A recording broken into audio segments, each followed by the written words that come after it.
మా నాన్నగారు చెప్పిన ఆ మాట నన్ను జీవితంలో నిలబెట్టిందని. 2 సంఘటనలు చెప్పారు ఆవిడ. 2 అణాల నాణ్యం ఉండేదిట ఆ రోజుల్లో. ఆ 2 అణాల నాణ్యం, చల్లని నాణ్యం ఒకటి ఇంట్లో ఉంది, ఓ పక్కన పడేసి. ఓ పిల్లాడు నేను మారుస్తాను ఈ నాణ్యం అని దుకాణానికి పట్టుకెళ్ళి ఏదో వస్తువులు అడిగితే ఆ చిల్లర నాణ్యం చూసి ఆ సరుకులమ్మే వ్యక్తి ఇది చల్లని నాణ్యం అవతల పోవని పంపించేశాడు.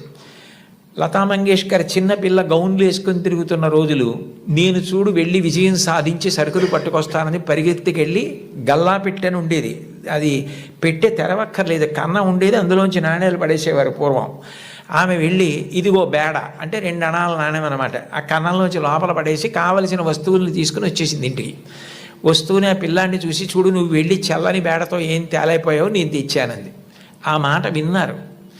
విని లోపల నుంచి బయటికి వచ్చి దీననాథ్ మంగేష్కర్, నువ్వు నీ గొప్ప కాదు,